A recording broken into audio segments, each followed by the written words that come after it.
네, 1시 30분 향하고 있습니다. 주말 동안의 이슈를 정리하고 이번 주에 가장 눈여겨볼 소식들 살펴보는 시간입니다. 시사고말리 두 분과 함께합니다. 문화일보의 이현종 논설위원 나오셨습니다. 어서 오세요. 네, 안녕하세요. 예, 오마이뉴스의 박정호 기자 함께합니다. 안녕하십니까? 안녕하십니까? 예, 참 올해는 진짜 살면서 이런 해를 우리가 만날 수 있구나라는 생각이 문득문득 들 정도로 참 답답하고 앞이 안 보이는 그러한 시기를 우리가 보내고 있는데 코로나19 이전으로는 우리가 돌아갈 수 없다라는 얘기가 좀 정말 현실이 되는 것 같습니다. 이게 정치권으로 특히 국회로도 지금 퍼져가고 있고 확진자가 나왔던 국회가 일시 폐쇄가 됐습니다. 그리고 민주당의 신임 당대표는 그 당대표 전부터 자가 격리 조치를 취하기도 했었고 그러나 좀 다행스러운 건 오늘부터 국회가 정상 가동된다고요? 네, 그렇습니다. 지금 이제 8월 결산 국회가 진행 중에 있거든요. 네. 그래서 지난번 그 이제 사진 기자의 감염에 따라서 지금 뭐 이낙연 지금 대표를 비롯해서 다 자가격리에 들어갔었거든요. 그래서 오늘부로 이제 자가격리가 해제가 됐습니다. 네. 이제 그러면서 사실은 더 이상의 확진 상황은 없이 일단 끝나긴 했지만 그래도 여전히 지금 이제 국회 차원에서도 지금 여러 가지 대책을 강구하고 있는 것 같아요. 내일 지금 정기국회가 개원을 하는데 정기국회가 개원을 하게 되면 지금 앞으로 뭐 국정감사라든지 또 지금 뭐 상임위원회라든지 뭐 이런 것들이 지금 굉장히 연속적으로 벌어지지 않습니까? 예. 또 지금 각 장관들을 불러서 또 질의응답도 해야 될 것이고 또 예산결산위원회도 가동을 해야 될 것인데 문제는 이게 지금 상황이 해결되지 않으면 과연 이렇게 정상적인 국회 우리가 예전에 생각해왔던 국회의 모습을 과연 유지할 수 있을까에 대한 이제 근본적 고민이 지금 시작되는 것 같아요. 지금 일단 본회의장에는 전부 다 그 이 판을 다 설치를 해서 아크릴판 다 설치했습니다. 그래서 옆 사람과 이제 비말이 튀지 않도록 준비를 하고 그다음에 이제 각 상임위원회나 이런 데도 이제 기자들이 취재할 때 예전에는 뭐 기출 기자들 다 취재를 했는데 지금은 이제 풀 기자단이라고 그래서 몇 명만 뽑아서 이제 취재를 한다든지 이제 이런 방식으로 유지를 하고 있고 또 신규 기자들의 뭐 출입 자체도 아예 허용하지 않고요. 여러 가지 하여튼 국회 차원에서 지금 강화를 하고 있는데 문제는 이제 상임위를 열면 일단 공무원들이 나와야 되지 않습니까? 또 그렇죠. 예. 그럼 이걸 어떻게 할 거냐에 대한 문제예요. 그리고 또 국회가 본회의 이제 법상으로 보면 국회 어떤 법안 통결은 국회 본회의장에서 하게 돼 있거든요. 그렇습니다. 근데 그거를 그러면 앞으로 비대면으로 할 수 있는 방법이 뭐가 있을 것인가. 그러니까 이런 부분에 대한 지금 고민들이 아주 지금 뭐 국회 사무총장이나 국회의장이 몇 전에 국회의장을 뵀더니 고민이 뭐 한두 가지가 아니라고 그러시더라고요. 그러니까 9월 국회가 당장 이제 9월이면 내일부터가 시작이 되는데 국회 생각을 해보면요 본회의장만 봐도 실내고 환기 그 창문이 없잖아요.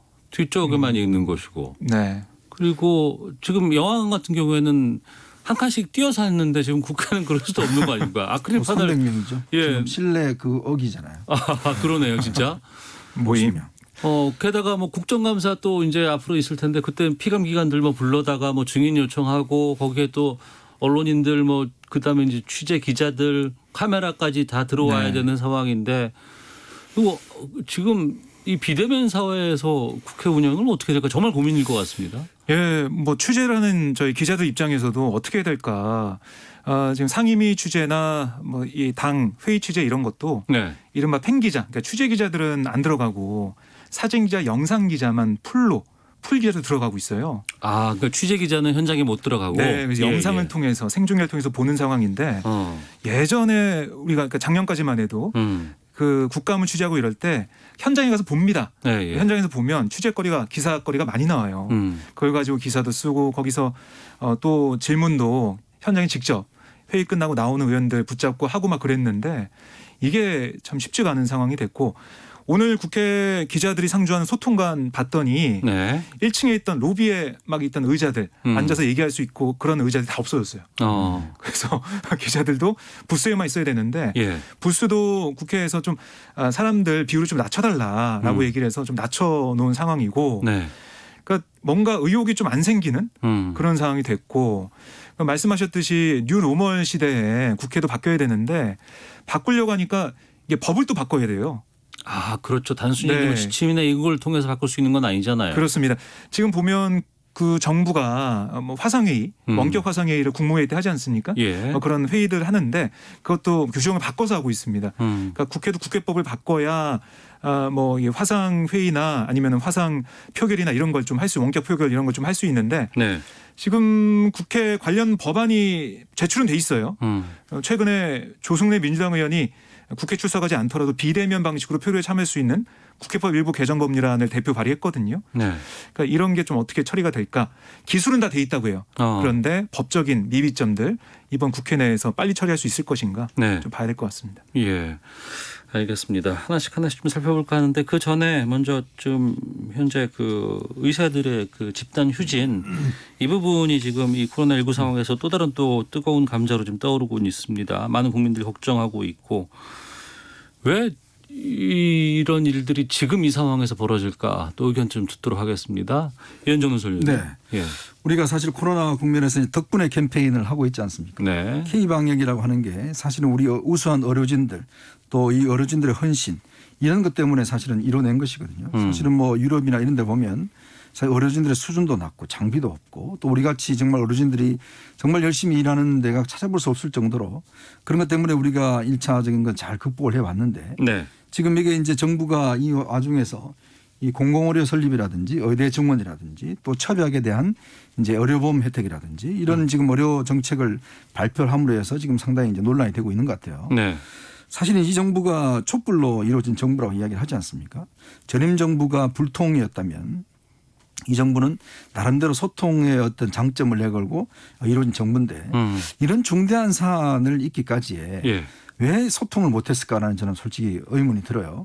왜냐하면 이건 사실은 의료 체계를 바꾸는 또 의료진들 입장에서 보면 본인들의 미래와도 직결된 사안 아니겠습니까? 예. 그렇다면 이 문제를 좀 의료진들과 어떤 면에서 보면 좀 심층적으로 왜냐하면 이게 의료라는 게 간단치가 않습니다. 하나의 의대를 설립하더라도 거기에 따르는 인력과 뭐 방식 이게 굉장하고 또 이 생명을 다루기 때문에 네. 굉장히 철저한 교육이 필요한 거거든요.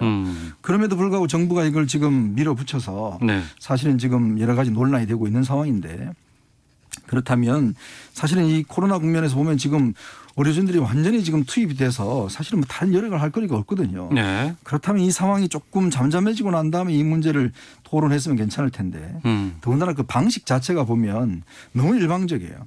뭐 따르지 않으면 뭐 저 과라 고소하겠다 이런 방식으로 하다 보니 네. 지금 사실은 어떤 면에서 예전에 보면 물밑 대화라든지 또 정치권의 중재를 선다든지 이런 게 있었거든요. 문재인 대통령도 야당 대표 시절에 당시에 정부 여당이 이 민주노총에 대해서 굉장히 강경하게 할 때 왜 이렇게 강경하게 하느냐 좀 대화와 소통을 하라 네. 이렇게 이야기한 적도 있습니다.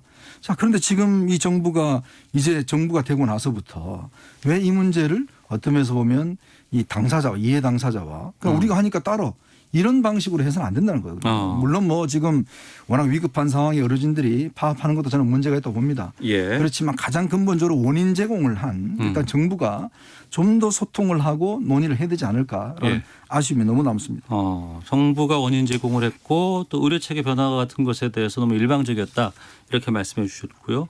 박정호 기자, 민주당 쪽의 반응이라든가 어떻습니까? 네, 민주당 쪽 얘기를 들어보면 한정혜 국회 보건복지위원장 얘기를 좀 들어보면요. 네.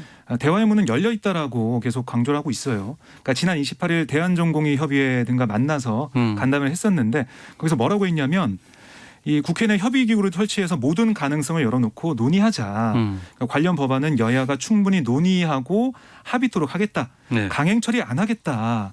그러니까 이렇게 얘기하면서 좀 파업을 그러니까 집단 휴진을 걷어달라라고 얘기를 했습니다. 네. 정부도 계속해서 얘기하고 있는 게 대화하자. 사실 정세균 총리와 의협 얘기를 나누고 또 박농후 복지부 장관이 이어서 의협과 얘기 나눌 때 거의 다 됐다라고 알려졌거든요. 네. 근데 이게 뭐 전공의 측에 가서 이게 뭐 뒤집어졌다 이런 얘기 나오고 있는데 그러니까 그런 거예요. 어떤 정책을 정부가 세우면 사실 뭐 소통도 필요하죠. 근데 그 정책을 세울 때마다 이익단체와 얘기해서 이익단체가 거부하면은 아예 정책을 추진 안 하겠다? 이것도 다른 문제거든요. 네. 정부는 정부 나름대로 이 의료 체계, 그러니까 10년 동안 의사 정원을, 의대 정원을 늘리고 공공 의대를 만들고 이런 것들 이게 문재인 정부가 가지고 있는 어떤 정책 방향이라는 거죠. 그러니까 400명씩 늘려 나왔는데 10년 동안 그중 300명을 지역 의사로 해서 10년 동안 의무 복무하게 하고 뭐 50명은 역학조사 같은 중증 외상 특수 전문 분야, 또 50명은 바이오 메디컬 같은 의과학 분야 이렇게 나눠서 있습니다. 그러니까 의료 발전을 위해서 필요한 그런 부분들, 국민들을 위해서 만드는 정책을 실행을 하는 그런 부분이거든요. 그러니까 지금도 의사협회를 비롯한 전공의들은 이 정책을 아예 철회하라고 합니다. 근데 정부 입장에서는 이게 철회가 아니라 유보 입장이거든요. 그러니까 이 어떤 정책을 만들 때 철회라고 요구하면서 파업을 한다? 바꿔놓고 생각하면 어떤 뭐 병역 문제를 바꾼다고 해서 군대가 파업한다. 납득할 수 있겠습니까? 그 소방관들이 어떤 정책에서 반대한다고 우리 불 안 꺼. 경찰도 우리 범인 안 잡아. 치안 유지 안 해. 이렇게 한다는 것들. 의료법에 있는 이 처벌 규정이 있는 이유가 있습니다. 네. 그러니까 의료계가 뭐 입장은 다 이해하지만 돌아와서 다 열어놓고 대화 먼저 하는 게 필요하다 이렇게 생각합니다. 알겠습니다. 자, 시사고말리 문화일보의 이현종 논설위원, 오마이뉴스의 박종호 기자와 함께 말씀 나누고 있습니다. 주말 사이에 민주당 전당대회 얘기를 좀 해볼까 합니다. 9184님께서 이런 의견 주셨는데요. 지금은 그야말로 비상입니다. 일단 모든 사안 중지시키고 복귀해야 합니다. 그리고 정책 추진을 코로나 이후로 했으면 합니다. 2885님은 정부가 정책 추진 중단한다고 양보한 거 아닌가요? 왜 의사들이 계속 파업하겠다고 하는 건지 이해하기 힘듭니다. 라는 의견도 보내주고 계시는데요. 참 국민 생명 지키는 게 가장 중요한 지금 상황입니다만 힘들어 보입니다. 민주당 전당대회로 가보겠습니다. 예상했던 결과가 나왔어요. 뭐 어대낙이라 그래서 어차피 대표는 이낙연 뭐 이런 얘기도 좀 있었다고 하는데 이변이 없었던 거죠. 네. 그렇죠. 뭐 지금 뭐 60% 이상의 득표를 한 걸 보면 네. 나름대로 이제 김부겸 전 의원이 이제 상당히 좀 이 도전을 세게 했었는데 결과를 놓고 보면 그렇게 큰 성과는 없었던 것 같습니다. 이제 그걸 놓고 보면 아무래도 이제 거대 야당이고 또 나름대로 지금 코로나 국면에서 어떤 안정적인 그런 측면들 네. 또 아무래도 이제 이낙연 대표가 이제 문재인 대통령과 함께 총리를 했기 때문에 또 그 부분에 대한 이제 신뢰감이라든지 이런 것들이 종합적으로 이제 작용을 한 것 같고 또 여전히 이제 친문의 어떤 강고함이 있다. 그리고 특히 이제 최고위원 이번에 5명 선출된 분들 보면 그 중에서 노웅래 의원을 제외하고는 대부분 또 친문 성향이었고 네. 낙선한 소병훈 의원 같은 경우는 이재명 지사와 좀 친분이 있고 또 이원욱 의원은 이제 정세균계로 알려져 있죠. 그러니까 나름대로 비주류가 어떤 면에서 이 당에 서기가 굉장히 어려운 상황이다. 예. 이제 그건 아무래도 이제 이번 당 대표 선거나 최고위원 선거의 어떤 규칙을 보면 일단 뭐 권리당원과 당원 중심으로 돼 있거든요. 여론조사 비율은 그렇게 높지 않습니다. 네네. 이제 그렇다 보니 아무래도 집안잔치에서 끝난 게 아니냐. 이제 그런 어떤 좀 한계가 좀 있는 것 같아요. 예전에 보면 그나마 이 야당 지금의 이제 민주당이 예전 야당 시나 이럴 때 보면 항상 7대3, 6대4 비율이 있었거든요. 예. 그러니까 나름대로 어떤 당내에서 어떤 대체할 수 있는 비주류가 일단 좀 강고하게 있어서 비주류가 3이나 그렇죠. 4 정도가 있었다. 나름대로 이제 어떤 비판이라든지 당내의 어떤 좀 소금과 같은 역할을 했었는데 사실은 이제 지난번 이번 대선 전에 안철수 뭐 등등 이런 분들이 다 이제 탈당하고 등등 하면서 사실 민주당 같은 경우는 어떤 면에서 보면 순도로 보자면 거의 순도가 90% 이상 되는 당이 돼버렸어요. 이제 예전에 어떤 면에서 보면 당내 주류 비주류를 나누던 개념이 이제는 벌써 거의 의미가 없어져 버리는 그런 상황으로 와버렸습니다. 네. 이제 그렇다 보니 한편으로 보면은 이견이 없는 정당. 그러니까 어떤 면에서 단일한 정당. 이게 어떤 뭐 좀 추진력이야 도움이 되겠지만 그렇게 하면 그만큼 유연성이 없다는 것이고 그러면 앞으로 다양한 목소리가 당에서 어떻게 나올 수 있을 것인가에 대한 솔직히 의문스러운 지점도 있습니다. 전당대회 진행 과정에서 상당히 좀 우여곡절이 많았습니다. 그래서 예정대로 치를 수 있을까라는 고비도 좀 있었고요. 네. 지금 당내에서는 어떻게 평가가 나오고 있나요? 당내에서는 예상했던 결과다라고 얘기를 계속 하고 있고요. 근데 앞으로 이제 이낙연 대표 체제에서 네. 그러니까 이낙연 대표가 당 대표만 하려고 대표가 된 게 아니잖아요. 앞으로 대선을 준비하면서 어떤 모습을 보여줄까 여기에 대해서 많이 좀 지켜보고 있는 그런 분위기고 김부겸 후보 같은 경우는 좀 아쉽다. 안타깝다 이런 의견이 있어요. 물론 영남권 대의원들이 지지를 좀 많이 했지만은 네. 권리당원에서 박주민 후보한테도 많이 좀 밀리는 그런 모습도 보였기 때문에 국민 여론조사도 마찬가지고 이 내상을 어떻게 취할 것이냐 이런 뭐 많은 그런 관심이 또 있고요. 박주민 후보 같은 경우는 선전했다, 잘했다라는 얘기가 좀 많이 있는데 그럼에도 불구하고 40대로서 좀 보여줄 수 있는 네. 그런 참신함이나 그런 개혁성이 좀 부족하게 나오지 않았냐 이런 얘기도 있어서요. 뭐 새 후보 나름대로 뭐 성과나 과제가 있겠지만 지금 민주당 분위기는 지금 이 위기 극복을 위해서 원팀이 되자, 함께 힘을 모으자 이런 분위기가 강합니다. 네. 지난주 목요일에 이제 이낙연 현 이제 당 대표 선출된 당 대표와 이제 인터뷰를 했을 때 상당히 좀 이렇게 질문에 대해서 말을 좀 아끼고 조심하는 듯한 좀 느낌을 받았어요. 네. 아마 이제 전당대회 이후에 이제 주로 이제 여러 가지 바꿔야 될 개혁들 아니면 치러야 될 문제들 거기에 대해서 이제 좀 구체적으로 얘기를 이제 해야 될 것 같은데 앞으로 어떤 것들을 좀 해야 될까요? 현안도 많이 있잖아요. 그러니까 이제 아까 말씀하셨지 많이 조심한다고 그랬는데 이 조심이 그냥 쭉 조심할 것인지 아니면 뭔가 이제 이낙연 정치를 할 것인지 사실은 총리는 2인자잖아요. 예. 근데 당대표는 1인자거든요. 그러니까 이제는 어떤 면에서 보면 그냥 대통령의 임무를 수행하는 2인자가 아니라 이제는 이낙연 정치라는 게 뭐다라는 걸 보여줘야지만이 국민과 당이 어떤 면에서 보면 따라올 수 있는 겁니다. 네. 그러니까 항상 어떤 면에서 보면 부사장급 이런 분들이 사장하고 상당히 차이가 있잖아요. 네. 그런 결정권을 가진 차이거든요. 이제 그런 면에서 보면 이낙연 대표 입장에서 보면 지금부터 시작이다라는 생각이 들어요. 근데 이번 아마 득표를 보면 아까도 말씀하셨지만 이낙연 대표가 당대표만을 노린 게 아니지 않습니까? 근데 문제는 6개월 당대표밖에 안 돼요. 네. 내년 3월 되면 지금 대선 출마를 해서 당 대표를 그만둬야 됩니다. 자, 그러면 당내에서 지금 경선을 통해서 후보가 되려면 이번 득표를 보면 이거 친문 지지 안 받고는 힘들다라는 이제 생각이 들 거 아니겠어요. 60% 정도 됐으니까. 지금 이재명 지사가 뭐 강하게 도전하고 있는데 일단 당의 공식 후보로 선출이 돼야 되잖아요. 그러면 당의 어떤 큰 흐름과 어떤 빗나갈 수 없다라는 겁니다. 즉 그러면 과연 이 6개월 동안 이낙연 정치가 뭔지를 보여줄 수 있을 것인가? 네. 야당과 좀 더 협치하고 지금 이해찬 대표와는 다른 칼라. 이해찬 대표는 재임 중에 야당 대표 한 번도 밥 먹은 적이 없어요. 그러니까 협치한다고 했지만 한 번도 한 적이 없습니다. 예. 그러면 이낙연 대표는 다르게 할 수 있을 것인가? 그다음에 지금 상임위 문제 이거 해결할 수 있을 것인가?